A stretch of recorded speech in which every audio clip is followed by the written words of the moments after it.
At just 22 years old, our hero's life falls apart. Doctors diagnose him with terminal stomach cancer and give him only 2 months to live. With nothing left to lose, he heads home when a strange 3D glass missarium catches his eye. For reasons he can't explain, he buys it on impulse. Back home, he discovers it isn't just a decoration, it's an entire cultivation world. And in that moment, he becomes its god. A being with absolute control, capable of shaping that tiny world however he wants. Even more incredible, the world's spiritual energy can slowly heal his terminal illness, giving him a chance to survive.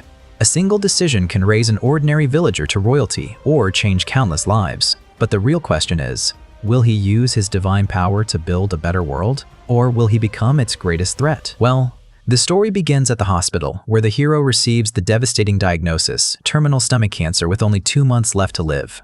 Unable to accept it, he leaves in tears after seeing the report for himself. On the way home, a street vendor shows him a strange 3D glass missarium that supposedly reveals a different scene from every angle. 80,000. The hero immediately walks away. The vendor quickly changes his mind, telling him to offer any price. 800. To the hero's surprise, the deal is accepted instantly. Without realizing it, he has just bought the object that will change his life forever. Once home, he plugs it in, and the tiny landscape transforms into a vast cultivation world. As he looks closer, he notices something impossible. A young woman in white is being chased by wolves. Assuming it's just an incredibly realistic display, he pokes the wolves with a toothpick. They die instantly. The stunned woman, Luo Qing of the Qingling sect, believes an unseen immortal has saved her. After taking a healing pill, she bows to the heavens in gratitude. Before the hero can think much about it, his food delivery arrives. When he returns, Luo Qing has collapsed from hunger. He casually drops a tiny piece of shrimp into the missarium. To Luo Qing, however, it looks like the corpse of a colossal demon beast. Then, a mysterious voice echoes across the sky. "Go ahead, eat it." She gratefully obeys and swings her sword at the shell. Crack. Her sword shatters instead. Amused, the hero reaches in with 2 fingers and effortlessly breaks the shell apart. Seeing the gigantic hand descend from the heavens, Luo Qing turns completely pale. "Now, you can eat." She respectfully takes a bite and freezes. It's the most delicious thing she's ever tasted. As the shrimp slowly disappears, the hero grabs a magnifying glass and realizes Luo Qing is actually eating it. That's when it finally hits him. This isn't a digital display, it's a real world. For a moment, he even wonders if his terminal cancer is making him hallucinate. Before he can process it, the ground suddenly trembles. Drawn by the scent of the shrimp, a massive golden centipede emerges. Luo Qing recognizes it as a golden core demon beast and charges into battle. Although the shrimp has greatly strengthened her, she's still hopelessly outmatched. One strike sends her flying. Unable to stand by, the hero grabs a lighter. "Get back." The instant Luo Qing retreats, he reaches into the missarium and flicks the lighter. The golden centipede is consumed by flames so intense, they melt the surrounding earth into lava. Even the hero is shocked. He'd only made a small modification to the lighter, never expecting it to become this powerful inside the miniature world. After the battle, Luo Qing bows deeply. "Master, you've saved my life 3 times. I'll do anything to repay you." Smiling, the hero asks if she truly means anything. Embarrassed but sincere, she nods. Instead of making an unreasonable request, he simply asks for one of her world's legendary flying swords. Luo Qing immediately presents a tiny wooden sword from her storage pouch. Afraid of damaging something so small, the hero carefully picks it up with a pair of tongs. At this point, he no longer has any doubt. The missarium is connected to a real world. After searching online for an explanation and finding nothing, he reaches a simple conclusion. People keep fish in aquariums, turtles in tanks, and cats or dogs as pets. He's going to raise an entire world. That night, Luo Qing asks for permission to take the remaining shrimp back to her sect. She explains that they've been fighting demon beasts for months, leaving them on the verge of starvation. In fact, searching for food is what brought her so far from home. Years ago, her sect transformed a barren wasteland by filling it with vegetation and spiritual energy, creating the perfect place for cultivation. But that prosperity also attracted countless demon beasts, all eager to claim the land for themselves. Ever since, the 2 sides have been locked in a brutal war. Now, surrounded on nearly every side, Luo Qing's sect is slowly running out of both food and supplies. If nothing changes soon, Luo Qing's sect won't lose the war to the enemy. They'll starve first. The hero tells her to take the entire lobster, promising he can always provide more. But Luo Qing politely declines. Her storage pouch has limited space, and to her, even a single lobster is an unimaginable treasure overflowing with spiritual energy. Meanwhile, Ethan can't help smiling. To Luo Qing, it's priceless spiritual meat. To him, it only costs $38. She carefully stores it inside her storage pouch, a magical treasure that works much like Doraemon's pocket. Curious, Ethan realizes it wouldn't be very useful in his own world. It can barely hold a lobster. Before leaving, Luo Qing respectfully asks for his name. Looking down at the miniature world, he simply replies, "My name is Ethan." The ordinary name catches her off guard, but she decides it's far too disrespectful to address someone so powerful by name. From then on, she calls him Senior. As she journeys home, Ethan learns more about the Qingling sect. They specialize in lightning techniques and spend their lives battling sand beasts, giant scorpions, eagles, and countless other demon beasts. Eventually, Ethan says goodnight. Luo Qing finds that odd. Golden Core cultivators no longer need sleep, relying on meditation instead. To her, it only proves that this mysterious senior chooses to live like an ordinary man. After thanking him again, she settles down for the night.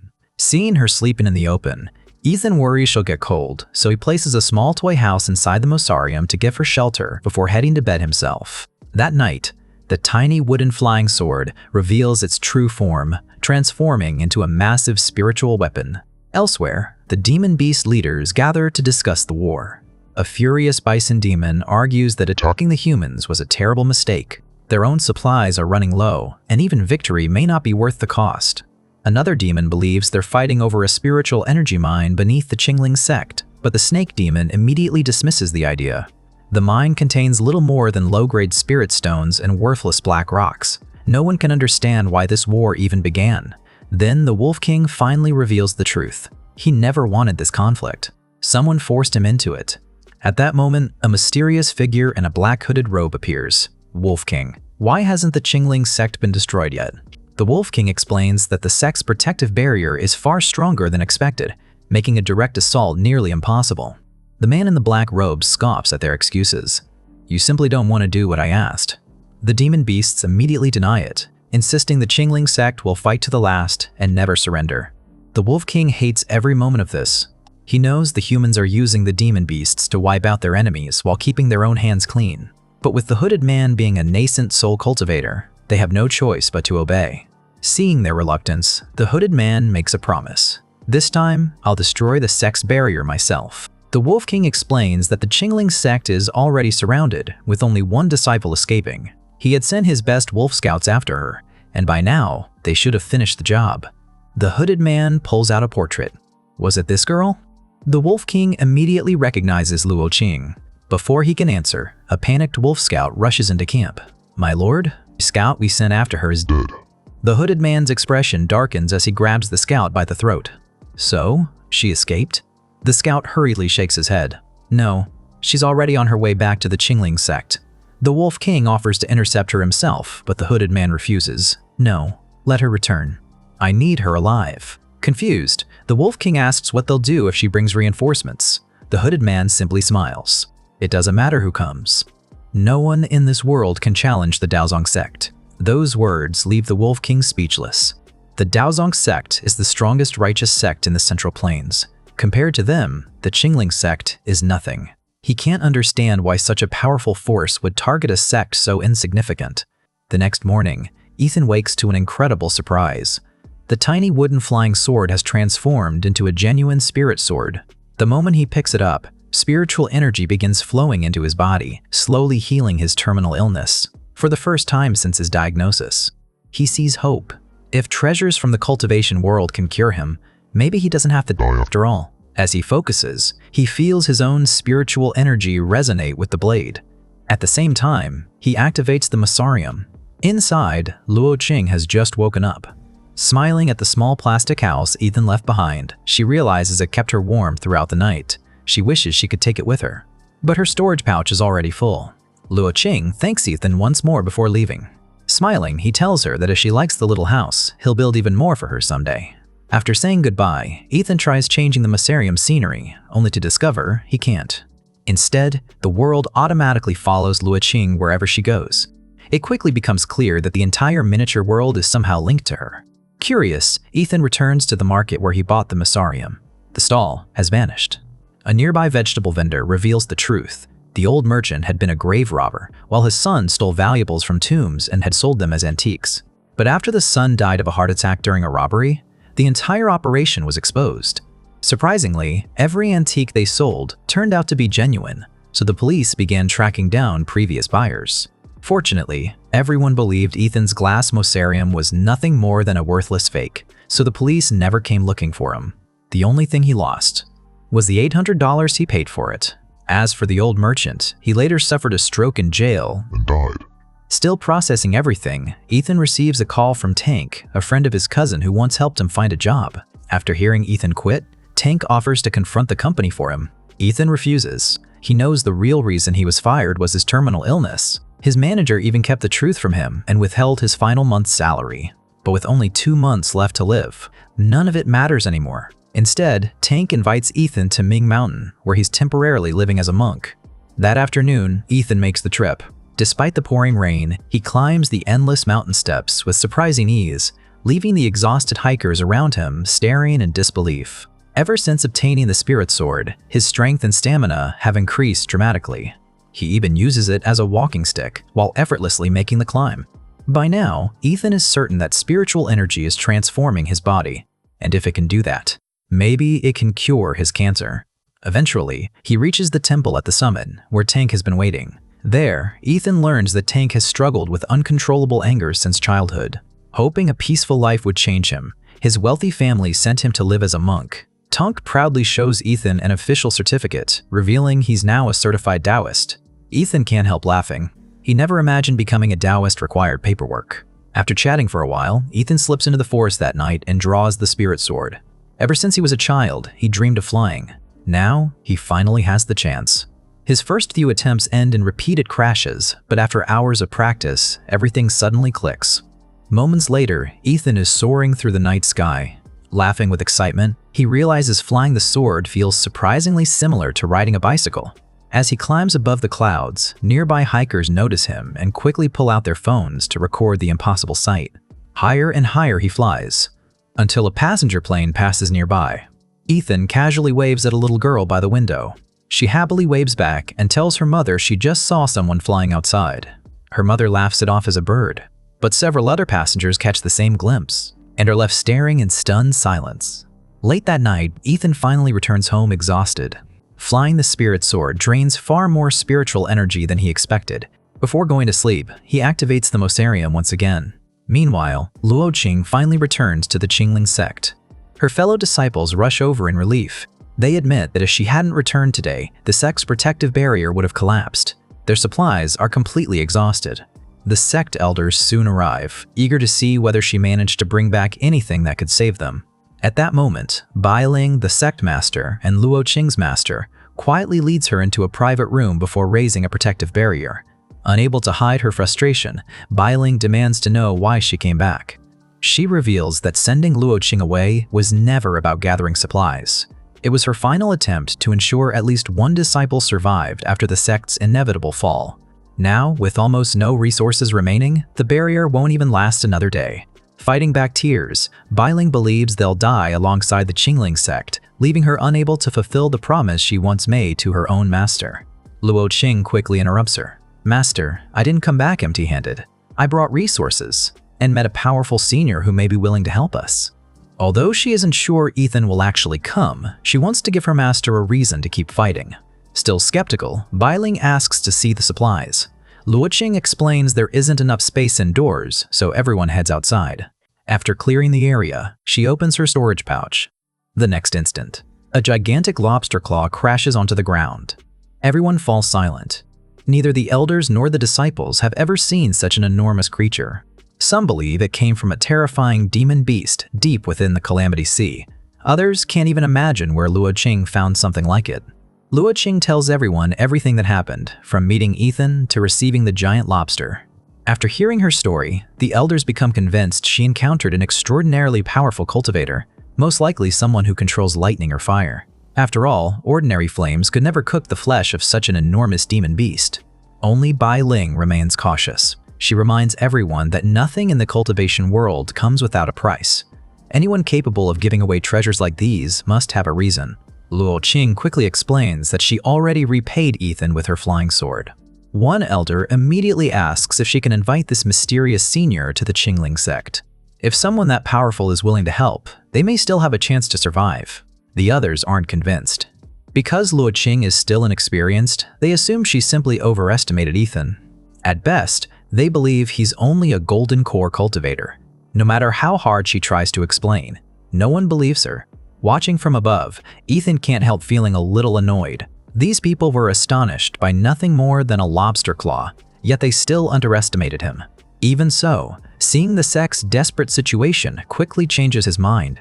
Suddenly, his voice echoes across the sky. Luo Qing.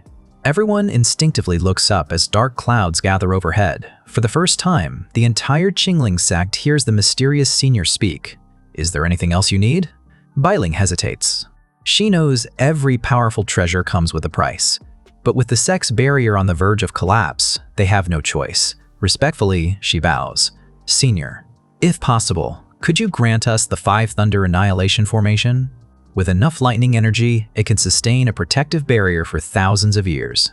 Ethan is caught completely off guard. He only wanted to help. Instead, they asked for something he'd never even heard of. Trying not to expose himself, he calmly asks how the formation works.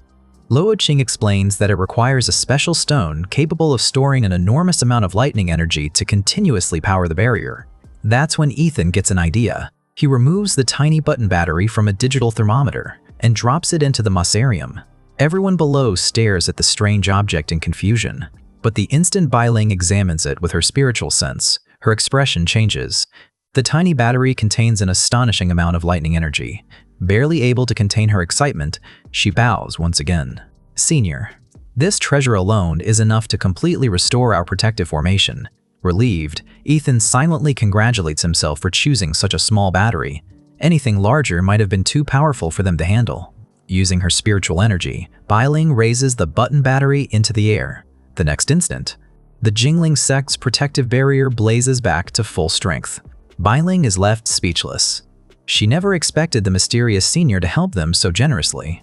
Realizing the treasure is still releasing pure spiritual energy, she immediately orders everyone to cultivate before it goes to waste. The entire sect sits down to meditate, including Luo Qing. Outside the barrier, the Demon Beast clan quickly notices the change. The barrier is stronger than ever. Some begin wondering if the Qingling sect has really found a powerful backer. The Wolf King looks toward the hooded man, but he simply scoffs.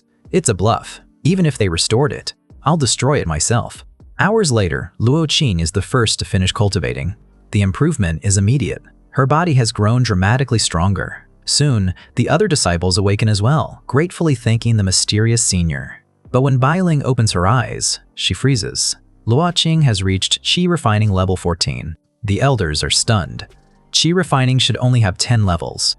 Bailing explains that Luo Qing's unique physique requires far more spiritual energy than an ordinary cultivator. Then she reveals something even more shocking. If Luo Qing ever wants to learn the truth about her birth, her family, and the secret behind her body, she'll eventually have to leave the Qingling sect.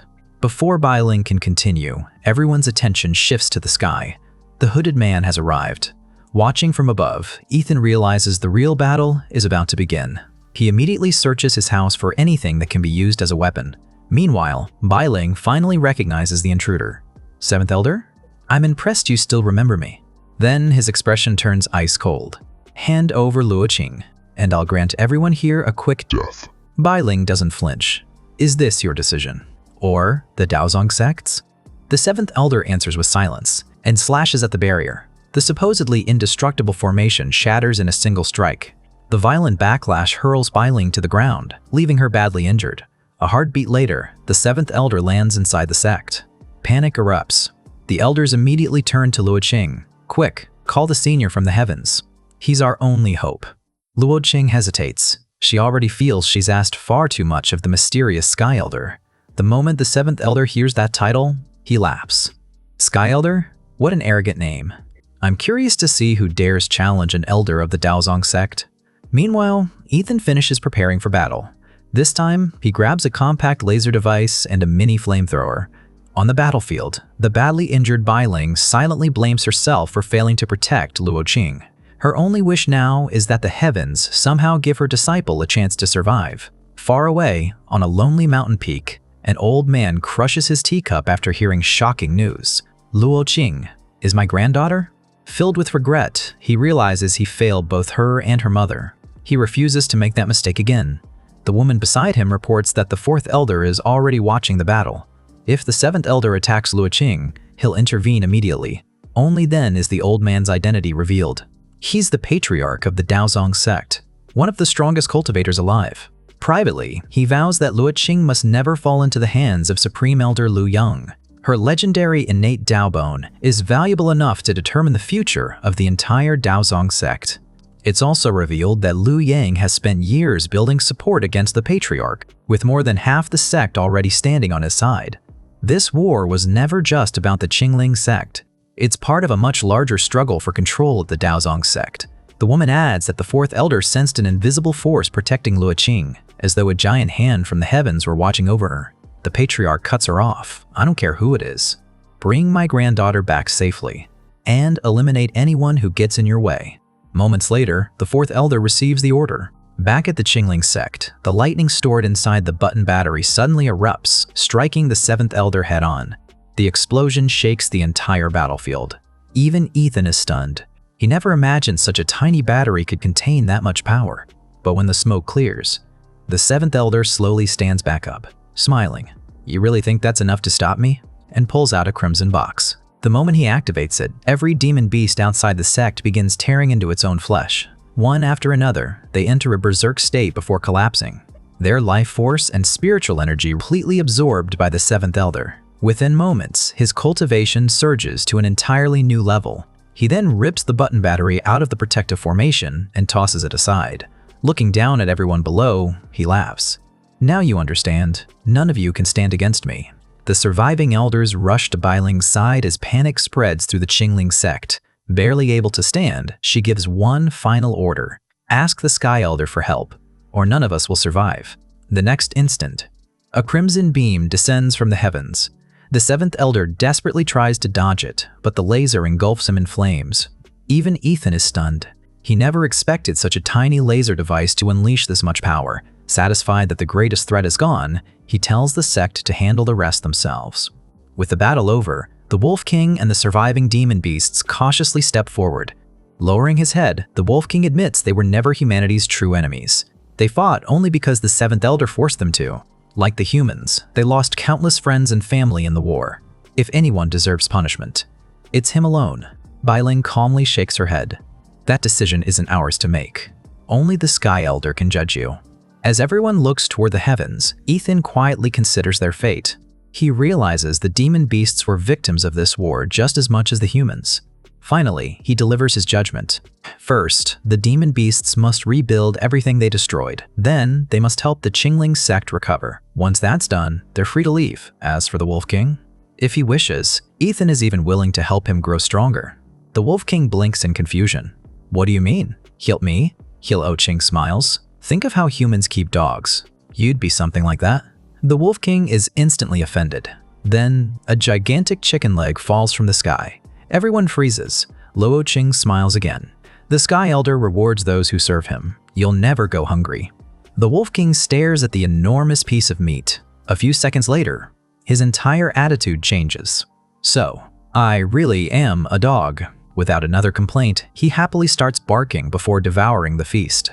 One elder can't help protesting at the ridiculous scene. Luo Qing immediately shuts him down. If that's the Sky Elder's will, don't question it. The elder quickly apologizes and falls silent. Meanwhile, the others can only speculate about the mysterious meat. Some believe it came from an ancient exotic beast. Others are convinced it's the leg of a giant phoenix from the Calamity Zone. Watching from above, Ethan can't help laughing. They're treating an ordinary chicken leg like a priceless divine treasure. Far away, the hidden fourth elder watches everything in silence. Relieved, he realizes he made the right choice by staying out of the battle. Otherwise, he would have ended up just like the seventh elder. The fourth elder immediately reports everything to the Daozong sect. After hearing what happened, the patriarch travels to a hidden chamber where an ancient sword has remained sealed for countless years. Standing before it, he makes a request. Show me everything that happened in that barren land. In response, The sword spirit appears as a young woman. I'll try. As her consciousness reaches the battlefield, it accidentally brushes against Ethan's hand. That single touch shatters part of her soul. At the same time, cracks spread across the ancient sword. Shaking with pain, the sword spirit immediately retreats. I can't see that existence.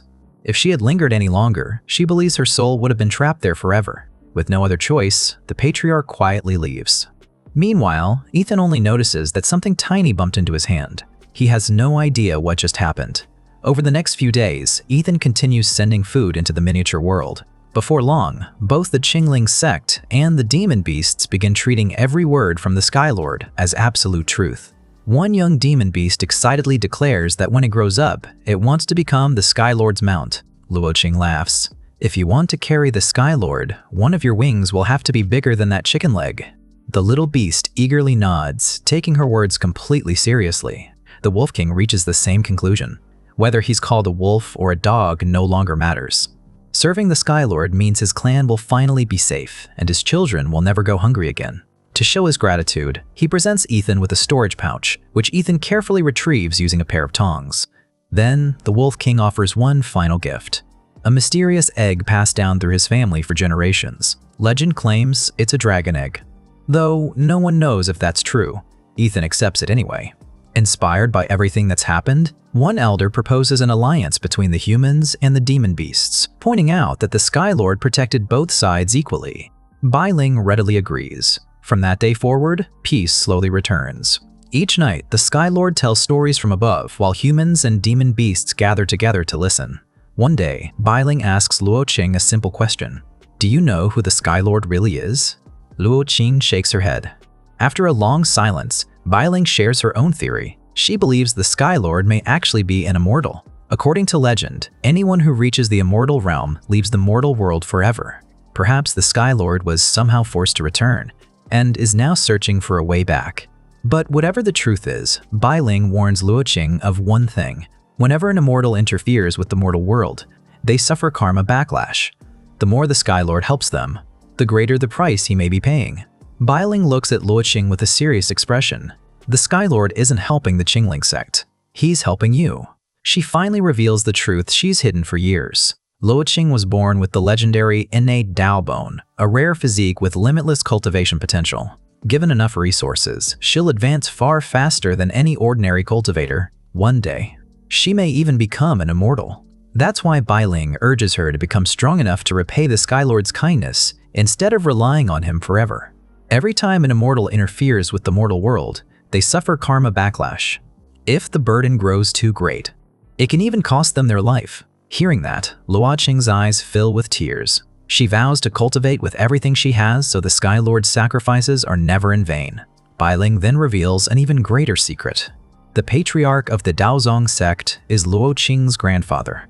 Her mother was once the sect's holy maiden. But when Luo Qing was born, her innate Dao bone was accompanied by a mysterious dark energy. Rumors quickly spread that her mother had conceived a child with a demon. Unable to bear the disgrace, she took her own life. To protect the infant Luo Qing, Bailing fled to the remote Qingling sect, where she'd secretly raised her for the past 20 years. Watching from above, Ethan finally understands why Luo Qing's past is so complicated. But one question still bothers him. What exactly is karma backlash? He's interfered with this world countless times, yet nothing has ever happened. What Ethan doesn't realize is that the rule was never meant for him. He's not an immortal from their world. He's a visitor from an entirely different universe. The next morning, Ethan discovers that every treasure he brought from the cultivation world has returned to its original size under the sunlight. Curious, he begins studying each item, hoping to learn more about cultivation. As the days pass, Luo Qing patiently teaches him the basics from the mountaintop. Although she finds it strange that someone as powerful as the Skylord wants to learn beginner techniques, she never questions him. Meanwhile, her own cultivation continues to soar, eventually reaching Qi refining level 19. In return, Ethan reads cultivation novels online and retells them to everyone in the miniature world. Both the disciples and the demon beasts listen with complete attention, carefully taking notes. Hidden in the shadows, the surviving fourth elder watches everything unfold. He's now convinced that Skylord isn't a name, it's a title. And if someone that powerful is still studying cultivation, there can only be one explanation. The Sky Lord must have descended from a higher realm. Back in the real world, Ethan can't help reading cultivation novels is entertaining. Teaching them to an entire world every night is something else entirely. When he opens the storage pouch the Wolf King gave him, he finds several spirit stones. Unfortunately, they lose all of their spiritual energy after entering his world, leaving behind nothing but ordinary crystals. Fortunately, the other treasures remain completely unaffected. Wanting to continue cultivating, Ethan calls his Taoist friend Tank. Instead, he learns Tank left the monastery the previous week. His family took him home, and already started arranging his marriage. With that plan gone, Ethan reaches a simple conclusion. Tonight, he'll begin cultivating on his own.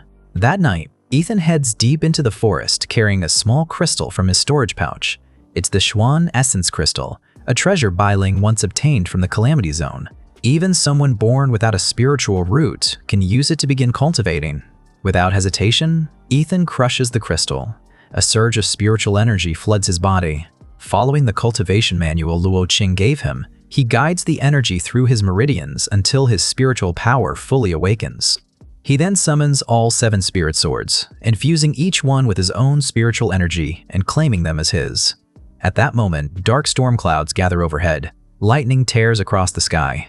The sudden storm sends everyone nearby scrambling for cover, only to witness an unbelievable sight. Ethan is floating in midair, calmly cultivating in the middle of the thunderstorm. Within minutes, the news spreads everywhere. People believe they're witnessing the legendary heavenly tribulation described in cultivation novels. When the storm finally fades, Ethan smiles, instead of breaking through to chi refining.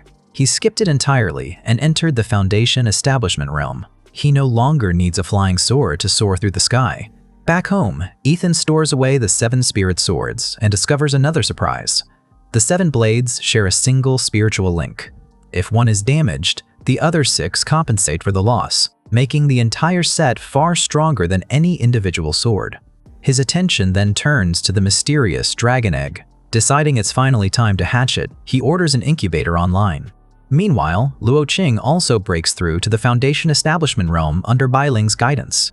As her cultivation rises, Ethan notices something unexpected. The Masarium's viewing range has expanded from roughly 300 meters to nearly 1 kilometer. His theory was right. The miniature world is directly linked to Luo Qing's cultivation. The stronger she becomes, the more of the world he can see. But that realization creates a new concern. If Luo Qing leaves the sect and wanders beyond his sight, he may no longer be able to protect her. Determined to strengthen the entire region, Ethan asks the elders how they can increase the world's spiritual energy. They explain that spiritual trees, herbs, and flowers naturally enrich the land, while rare plants from the central region can concentrate spiritual energy even further. Ethan immediately knows what he has to do. If everyone is going to grow stronger, he first has to transform the land itself. After thinking it through, he makes his decision. I'll create a place where all of you can cultivate faster. Everyone comes to the same conclusion. If the Sky Lord keeps helping them like this, he must be suffering an unimaginable karma backlash. Overwhelmed with gratitude, they beg him to stop sacrificing himself for their sake. But Ethan simply smiles. No, you need this, and I'm going to help. His answer leaves everyone deeply moved. Just then, a furious white tigress beast woman named Saji storms in. Seeing the Wolf King standing peacefully beside humans, she explodes with rage. Have you no shame? Before she can attack, Bai Ling effortlessly pins her to the ground. The Wolf King calmly replies, I already told you. There's nothing wrong with living alongside humans. Saji calls him a disgrace to the Wolf Clan. The Wolf King only laughs. You're mistaken. I'm not the Wolf King anymore. I'm the Dog King. The moment I witnessed the Sky Lord's power, I chose to follow him. Then he smirks. Who knows? Maybe one day you'll become a house cat. Humans love cats. That only makes Saji even angrier. Meanwhile, Bai Ling brings everyone's attention back to the task at hand. Since the Sky Lord plans to enrich the land's spiritual energy, she orders everyone to plant every rare seed and spiritual herb they have. Later that evening, Luo Qing quietly asks if they're asking too much of the Sky Lord. Bai Ling gently reassures her. For now, let him do what he believes is right. One day, when we're strong enough, we will repay everything he's done for us. Before long, the two begin wondering what the Sky Lord's real life is like. Surely an immortal must have countless wives. Far away, the scene shifts to the Daozong sect.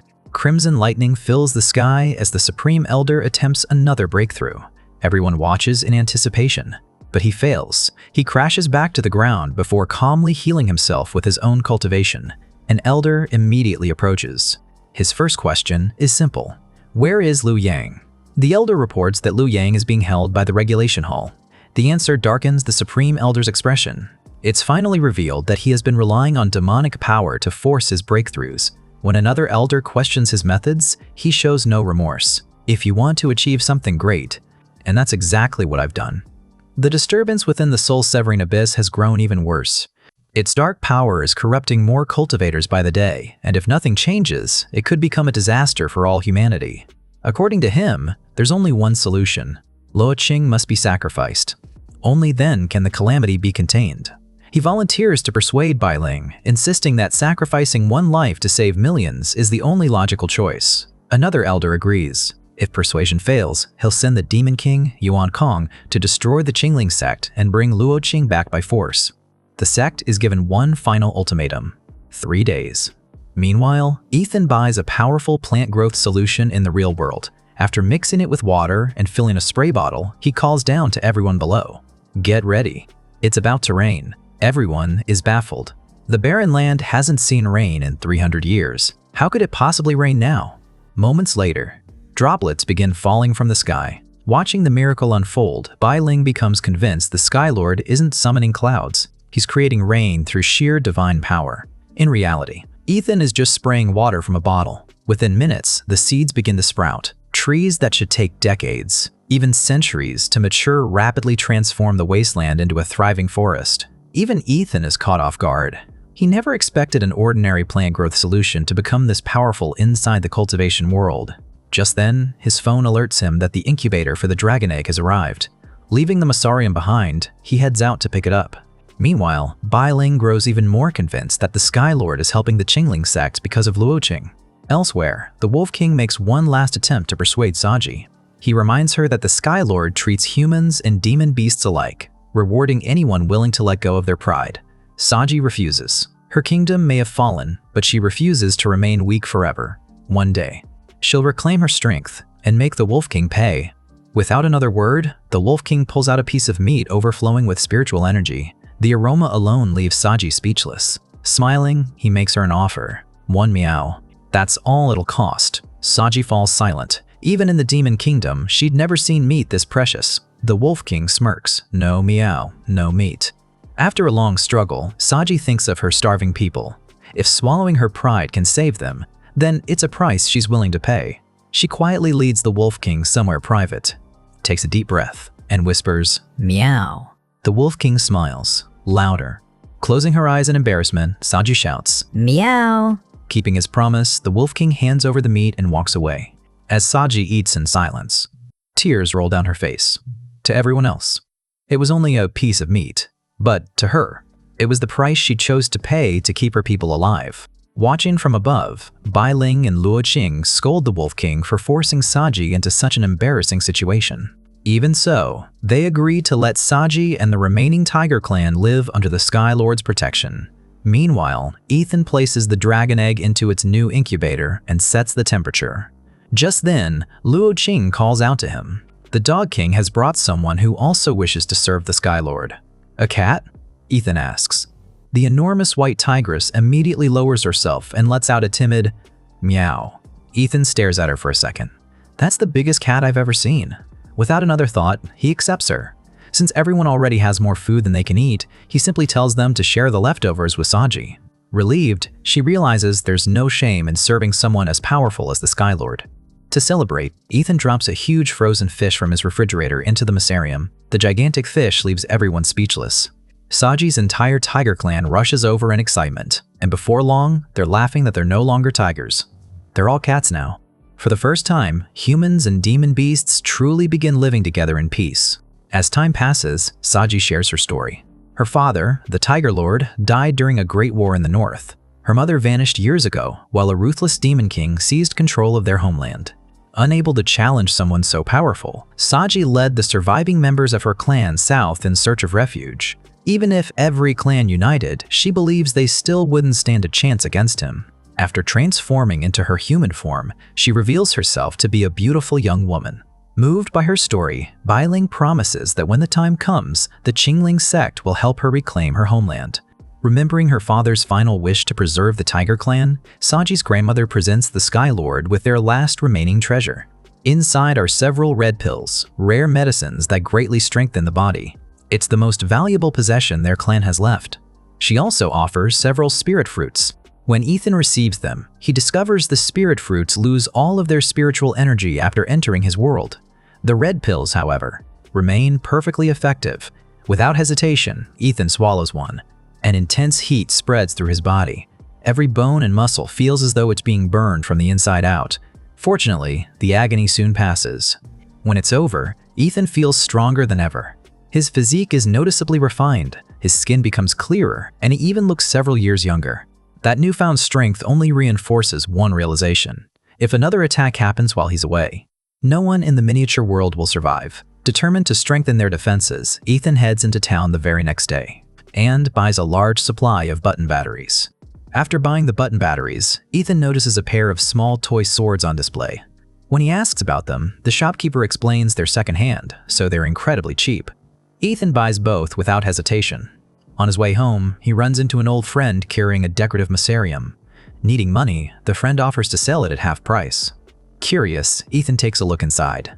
The centerpiece is a stunning rock formation resembling 5 giant fingers rising from the earth like a mountain. He likes the design enough to buy it, even though it's just an ordinary missarium with no connection to another world. Back home, Ethan drops all 10 button batteries into the miniature world. Seeing so many batteries at once leaves everyone stunned. By now, they already know these mysterious treasures contain enormous amounts of lightning energy. The Wolf King even warned Saji how dangerous a single battery can be. Satisfied, Ethan figures the Qingling sect's protective formation should remain stable for a long time. That also means he can finally leave home to cultivate without constantly worrying about their safety. Meanwhile, in another part of the cultivation world, a group of demon monkeys gathers to discuss their next mission. The Daozong sect has promised a huge reward to anyone who captures Luo Qing. Some believe attacking the weakened Qingling sect will be easy. Others remind them that even the 7th elder failed there. But one monkey dismisses the warning. The region is a barren wasteland with almost no resources. Even if a powerful cultivator appeared there, he couldn't survive for long. Confident in their strength, they decide to launch their attack in 3 days. At that moment, their leader finally arrives, the Monkey Demon King, Yuan Kong. He announces that they've officially been given permission to begin the assault. Back in the real world, Ethan continues cultivating, spiritual energy slowly flowing from his body like mist. Elsewhere, Bai Ling takes Luo Qing to meet her senior sister, Tian Gui, the first disciple of Luo Qing's late mother. Tian Gui has come with a proposal. If Luo Qing willingly goes with her, she promises that no one in the Qingling sect will be harmed. After removing Luo Qing's innate Dao bone, they'll even spare her life. She also warns Bai Ling that the Monkey Demon King is preparing to attack. But Bai Ling refuses without hesitation. She swore to protect Luo Qing, and she'll fight until her very last breath before allowing anyone to take her disciple away. Unlike before, Bai Ling no longer feels helpless, with the strength they've gained from the Sky Lord's help. She believes they can finally defend Luo Qing, even against Tian Gui herself. Tian Gui remains convinced the Qingling sect has no chance against the Daozong sect. She warns Bai Ling that if the Patriarch or the Supreme Elder personally intervenes, no one will be able to protect Luo Qing. Both have already surpassed the nascent Soul Realm. Despite her repeated attempts to persuade Luo Qing, neither master nor disciple changes their mind. As they prepare to leave, Bai Ling says one last thing. You still don't understand the Sky Lord's true power. If you want to see it, come with us. Before long, they arrive at the former wasteland. Only now, it's become a vast forest overflowing with spiritual energy. Qin Gui is left speechless. Her attention soon shifts to the button batteries powering the sect's protective formation. Luo Qing explains that each one contains lightning energy comparable to an entire thunder pool, and there are 10 protecting the sect. Anyone is welcome to test one. Tian Gui notices several injured cultivators nearby. They had already tried. Touching a single battery nearly crippled them.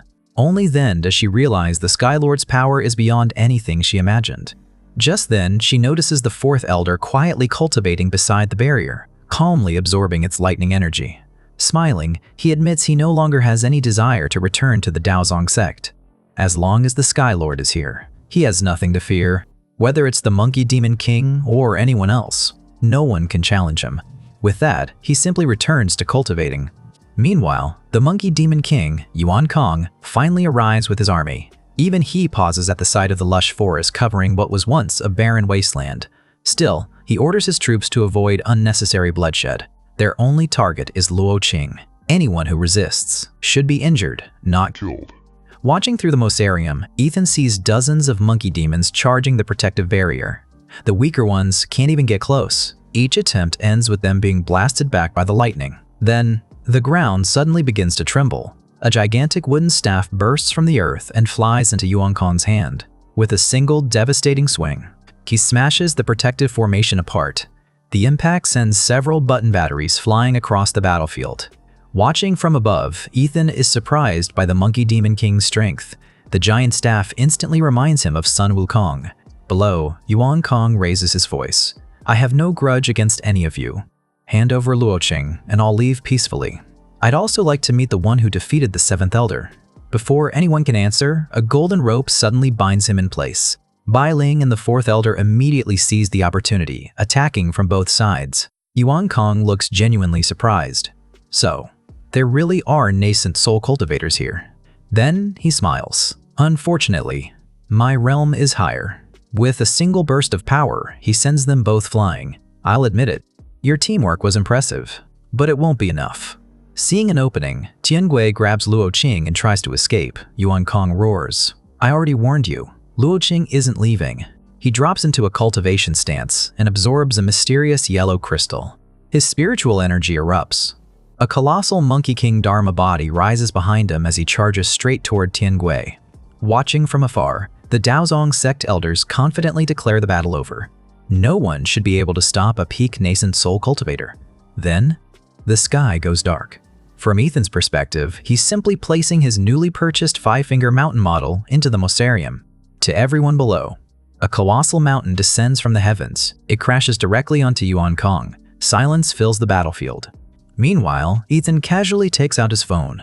Perfect. The demon monkeys desperately try to free their king, but the mountain doesn't move an inch. Luo Qing turns to Tiangui. "Now, do you finally understand the Sky Lord's power?"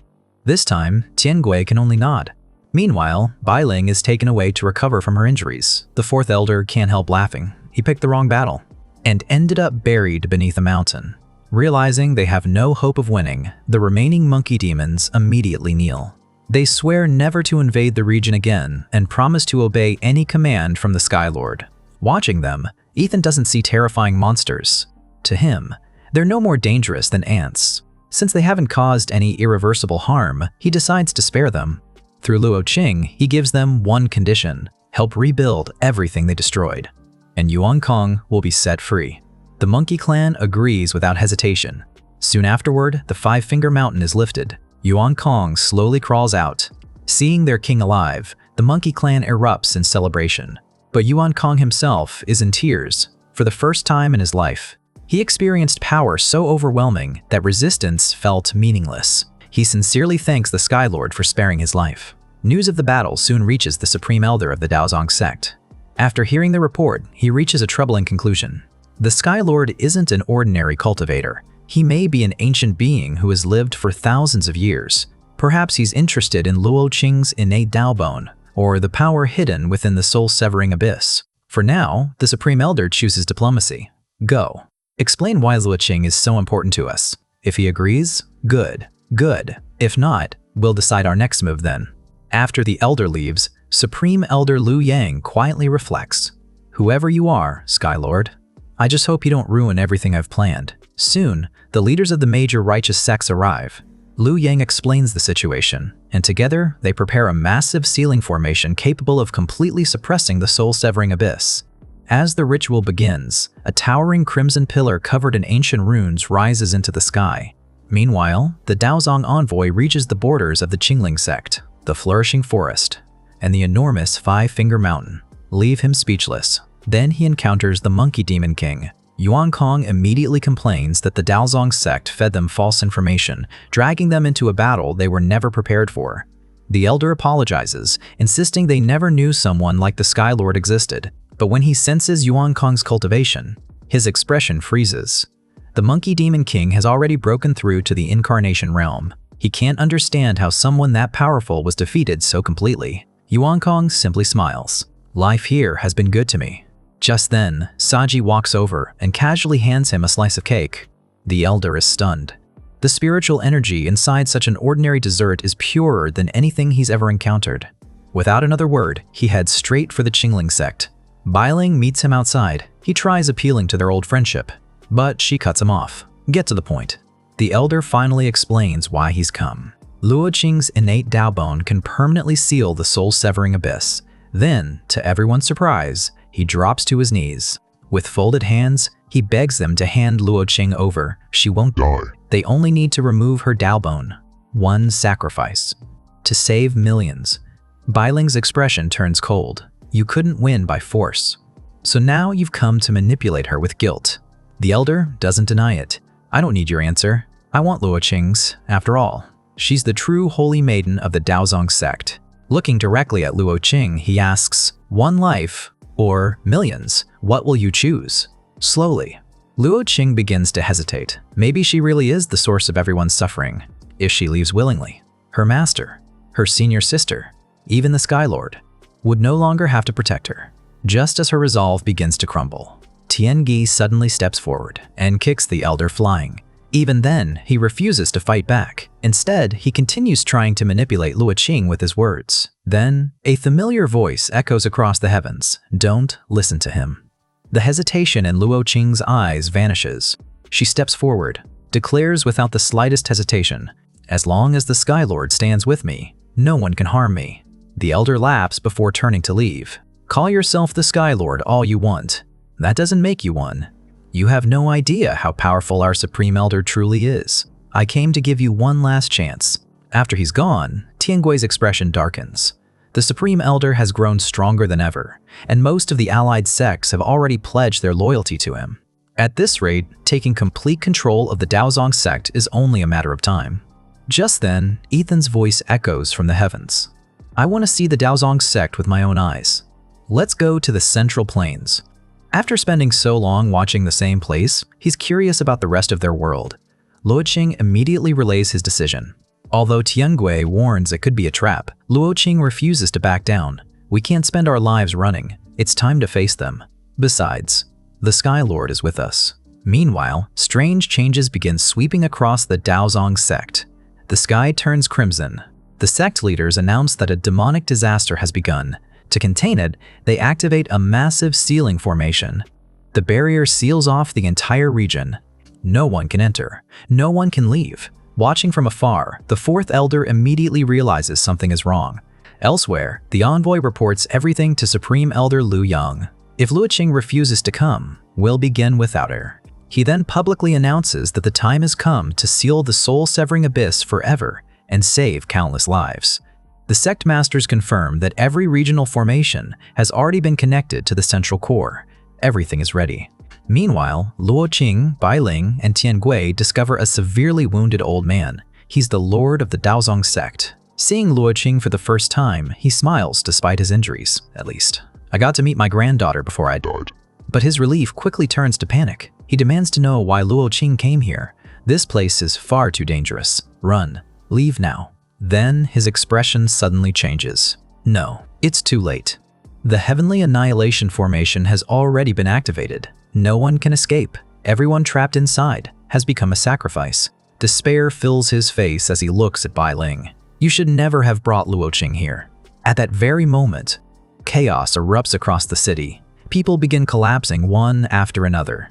Streams of spiritual energy rise from their bodies, capture away, and flow into the sky. Watching everything unfold, Ethan searches for a way to destroy the formation and seal the soul-severing abyss. Then his eyes fall on the plastic toy swords he bought earlier. A toy had already become a divine treasure once. What if these did too? Meanwhile, everyone finally realizes the truth. The Supreme Elder never intended to seal the abyss. He was draining everyone's cultivation to strengthen himself with a forbidden technique. Even now, he shamelessly claims that sacrificing a few lives is a small price to save millions from the monsters beneath the abyss. At that moment, the fourth elder arrives. You've deceived everyone long enough. You're not sealing the abyss. You're stealing our power. Only then do the righteous sect masters understand the truth. Instead of protecting the world, they'd been feeding the Supreme Elder with both their cultivation and the abyss's dark energy, all to force a breakthrough into the spirit realm. The Supreme Elder simply smiles. Once I reach the spirit realm, I'll control even the dark spirits. Good and evil are meaningless. True power comes from mastering both. His confession stuns every sect leader. Realizing they'd been used, they attack together. It's already too late. The Supreme Elder crushes them all with a single strike. Laughing, he mocks them for sacrificing their own people just to make him stronger. Then, Luo Qing arrives.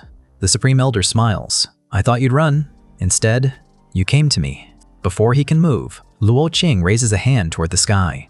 An enormous sword tears through the heavens. It crashes down, instantly shattering the Supreme Elder's crimson sword before embedding itself deep into the earth. The impact destroys every formation gathering spiritual energy. In the next instant, everyone's cultivation returns. The exhausted cultivators slowly rise to their feet. Luo Qing secretly wonders if the performance is over. From above, Ethan answers, not yet. Keep acting. I'm sending another sword. The Supreme Elder stares at the divine blade in disbelief. The Emperor sword. If I'd only had a little more time, I would have reached the spirit realm. Then he laughs. Such is the path of cultivation. Either you break through, or you die trying. But before anyone can celebrate, he points toward the horizon. I'm still alive, and your real problem hasn't disappeared. How will you seal the abyss? As if answering his question, the soul-severing abyss begins to open. The earth trembles. Black energy erupts from endless cracks, swallowing everything in its path. Panic spreads across the battlefield. Ethan calmly speaks again. Raise your hand, then bring it down. Make them believe the power is yours. Without hesitation, Luo Qing obeys. The Supreme Elder can only stare. That power can be used twice. The heavens split apart once more. An even larger divine sword descends. The instant it strikes, the abyss falls silent. The cracks seal shut. Every trace of dark energy is purified. Watching the impossible unfold, the Supreme Elder smiles one last time. So, at least I witnessed something extraordinary before I died. His body dissolves into countless particles and disappears forever. 3 days will pass. During that time, Luo Qing and Bailing rebuild the Dao sect from the ground up. Bailing becomes its new supreme leader. The long-secluded second elder finally returns and learns everything that happened. The war claimed nearly every elder, along with most of the Dao sect alliance's leaders, except the second and fourth elder. Although they survived, the Dao sect has never been weaker. Meanwhile, Ethan spends 3 days away continuing his cultivation. His absence doesn't go unnoticed. Believing the Skylord can no longer interfere, 6 major alliances unite, gathering an army of millions.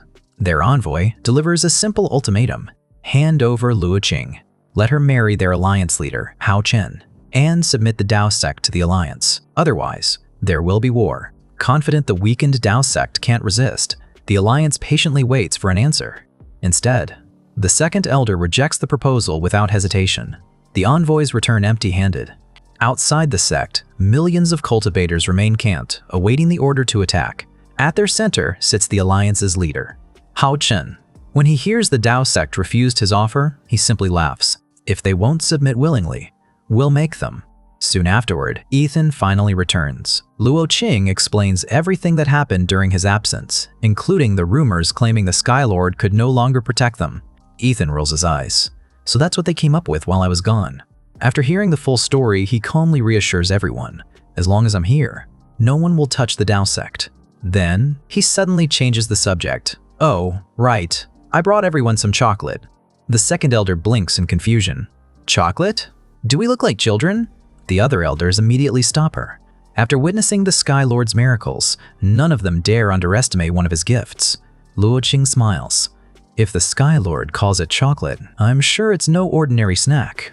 Still completely bewildered, the second elder lets out a sigh. Fine, let's see this. Without another word, Ethan drops 2 chocolates into the miniature world. One is crystal chocolate. The other is milky chocolate. Working together, everyone carefully removes the wrappers with their cultivation. The moment one elder smells the chocolate, his eyes widen. What? Instantly, years of confusion disappear. Cultivation techniques that once seemed impossible suddenly become crystal clear. He drops to his knees. I understand. I finally understand.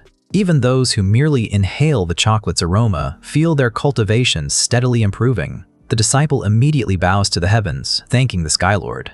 In that moment, everyone's confidence is restored, with the Sky Lord behind them. Why should they fear any alliance?